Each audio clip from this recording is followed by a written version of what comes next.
Tamara Chambers. And I'm Cody Melcher. And this is Tamara Just Saw. And Cody also just saw 2 as well, scholastically. Tonight, Cody and I went and saw 8th grade. Or as I like to call it, 8th grade. Eighth. The word 8th looks so weird when it's written out. I was like, is that why you're saying that? Or like, what? Eighth. Tell me what. Do you remember your 8th grade year? It all bleeds together. It's all bad. I had the worst time. I Yeah. had no friends. I was deeply uncool, and I was trying so hard. And this was so relatable because she is trying so hard. And we were talking about this in the car. I can't imagine having social media in middle school. Right. I have it now as an adult, and I'm a mess with it. Like, it truly ruins multiple moments of every day of my life. Oh, yeah. And so, to have that in middle school with Instagram? Are you kidding me? No way. No, that would have been terrible. This one. Thank you. They can't get you anymore. Oh, they do. It's a very formative time period and a very transformative time period. It's it's middle school. It's an interstitial time period. Yeah. And I think that's why it gets spotlit more than high school. Because I think for some people, high school is sometimes worse. But it's more defined. There's stuff happening. Like, my high school was worse because I didn't get along with anybody in my high school, and I was also trying to figure out my sexuality and stuff. And so that's all very specific. In middle school, you lack the skills and tools available to understand why things aren't going well. Because you're still a child, but you're dealing with adult issues. On the hero's journey, it's very just watching Obi-Wan get killed, and you're like, I don't know what the Force is yet, really. You know, you haven't gone to Yoda, you don't know anything that's going on yet. You're still in this kind of weird making out with your sister vibe, and you're not quite sure where to go from there. So I don't want to talk about this too much, because we're going to address this in next week's episode. We just watched To All the Boys I've Loved Before on Netflix. They portray all of these characters as like these just cool as ice, like, that's a movie I've seen, Cool as Ice.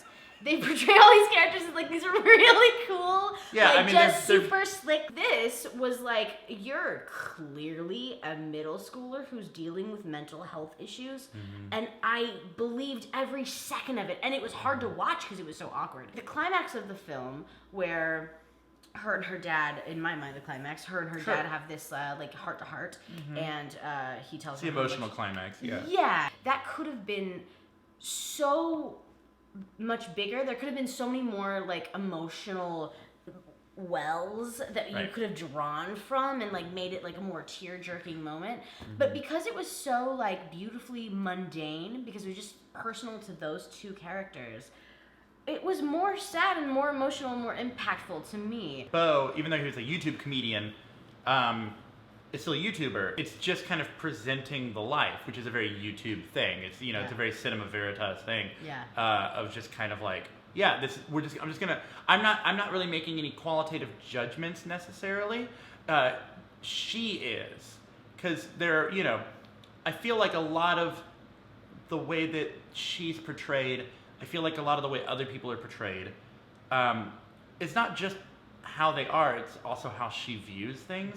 Like, she views herself in certain ways, and she views other people in certain ways. And anything that's made as a judgment call on other people is because she's making a judgment call on them. Yeah. The movie itself is not necessarily trying to make a statement, because I don't think there really is a statement to be made. I think it's just kind of like an honest view of humans. It's very similar to Boyhood. I thought that about Lady Bird too. Like, I would agree with Lady Bird. Yes, very much just like, this is just Lady people Bird living through their lives. A part of it is also that her videos are not getting views. You know, like, it's not like she's got like a so small cadre of people who are talking to her. I'm so glad that it wasn't like, when you looked at her views, it wasn't like 114 views or like 67 views. It was like 1 view, 0 views. Yeah. I loved that so much because she was making these for herself. Right. She was making these because she felt so insecure, and that is so, it's so relatable. I think the YouTube videos were also kind of like a homing beacon kind of a deal. Like, I think she was throwing them out like modern day messages in bottles. Yeah. She's throwing them out and she's hoping someone will find them. Yeah. But I do agree with you that I think it's also for her, because a lot of them are lessons about her lying about herself, basically. And in that, I think something I really admired about the film is that it doesn't go too far. Like, it feels real. There's no, like, crazy moments where, because, like, I cringed a lot during it because I identified with it, but, like, there weren't moments where I was just, like, unbearably like, oh no, I can't believe she's doing that. That's crazy. Because she wasn't doing anything that was crazy. She was just doing things that matched her. In one moment, you looked at me and you saw me doing this. She's at a birthday party she doesn't want to be at. And no one's being welcoming to her there. And then everyone's doing karaoke. And she walks up, and at the same time, a video of her talking about courage is playing. And she takes the mic and she starts singing. And I thought at some point, maybe the music was going to cut off and it was going to reveal that she was like doing something embarrassing. But it was actually like a beautiful moment of her like having courage. And despite the other things in the film, this was like a beautiful, triumphant moment.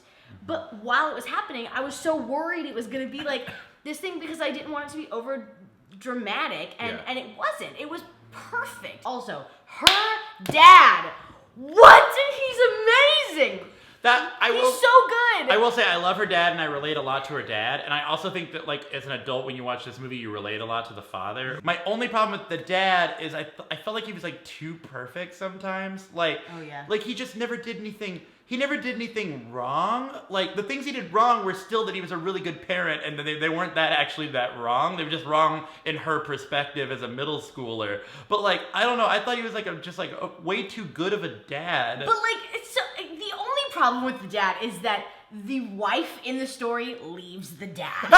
That's the only mistake. The only mistake is not that he's too good, is that no one would actually leave this man. No one's leaving him. We all love indie movie Aaron Eckhart. Another part I want to bring up is the sexual harassment scene where she's in the back of a senior in high school, presumably senior in high school's car. She's an 8th grader. And he comes back and he tries to get her to take her shirt off. And she doesn't.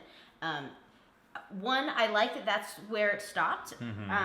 It would have been believable if more had happened, but it was almost like, maybe weird to say more, but it was definitely believable that that's where it stopped. And like he seemed like such a like an insecure, like kind of whiny dude who was just trying to assert his dominance over this 8th grader. So it made sense that that's where it stopped. And I also just really enjoyed in the fact that like it made the story make sense, that how much it affected her, and she went home and that brought her and her dad together, and also the lack of ability of the dad to kind of figure, like you see it in that scene where he opens the door and she's crying, and it's like, and he just doesn't, you can see he just doesn't really know what to do. This whole movie is reflecting back what we're living through right now, and part of that is a single father raising a daughter, and this situation happens, he is ill-equipped for what to do exactly. Because all he can give her is empathy and caring and love. And other than that, he doesn't really know what to do.